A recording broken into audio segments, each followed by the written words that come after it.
Steve Arner joins us from Western Maine Law, LLC. Good morning, how are you? Good, how you doing? Well, one of the hats, of course, Western Yeah. Maine Law, LLC, and you are a school board member, is that the correct? We call it a school committee here, but to the rest of the world, it's a school board, I think. But, yeah, it's school Whatever committee. the title. Yeah. You work hard at it. You got some update for us as far as what's going on out there? Yeah, so we, Carabasset Valley hosted at Kingfield, but we were the hosts and the impetus behind it, a regional education summit. Oh, good. Just trying to get the area leaders talking productively about, especially focused on Mount Abram, that there's been a lot of negative kind of talk swirling around it, and people thinking, it's going to close, or some people wanting it to close, whatever, that sort of thing. And we really, that's the public high school we send most of our kids to, so it's an important part of our community.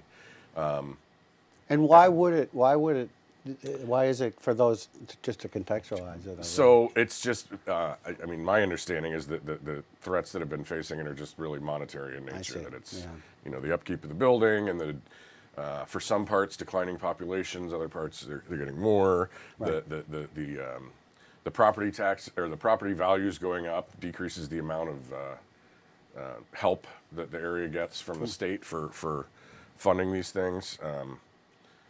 But it just, the negative talk, I think, contributes to a morale problem, both with staff and teachers and students. And there's a lot of great things happening at that school, and we want to make sure it survives and thrives. And so we're trying to do that. And so we got together with people from the individual towns within SAD 58 and the school superintendents and same people from Eustis and from the unorganized territories.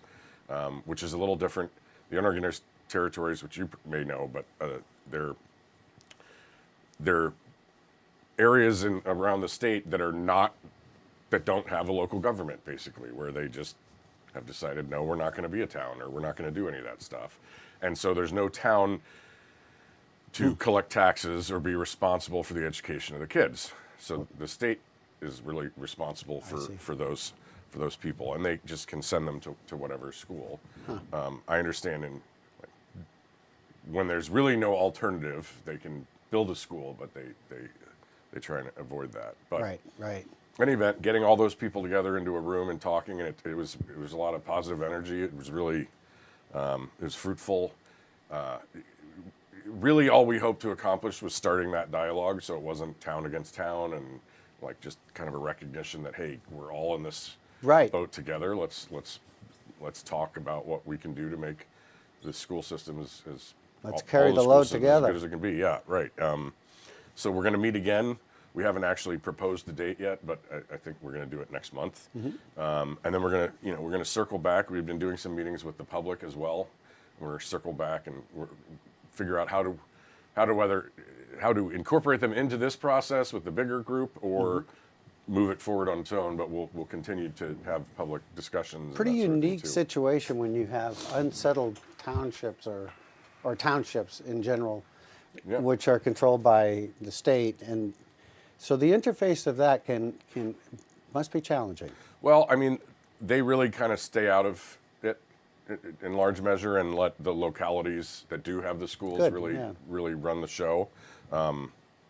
But at the same time, they're a stakeholder. They have kids there, and we want the state to be involved in the process and aware of what's going on, and just so we're prepared for whatever comes down the pike, so we can have good schools and attract good people. And we want people to come here with their kids and stay. Absolutely.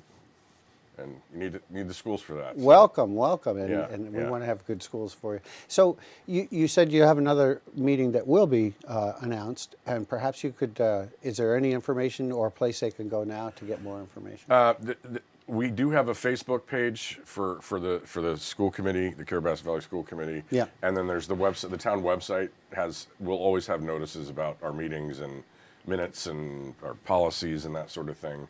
So that's a good place to start. And anyone has a question about the school system, they can call Wendy Russell, our town clerk, and she can get you in touch with me or with Regina Campbell, Dr. Regina Campbell, who is our superintendent.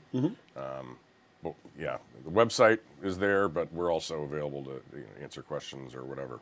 Well, we appreciate you coming on and giving us a little update. It looks like you're going skiing, my friend. I will be, yes. Thank you, Steve. All right, Steve take Arner, care. Western Maine Law LLC, and also member of the school committee, keeping us up to date. And we welcome you any updates that you have. Thank you so much. Thank you.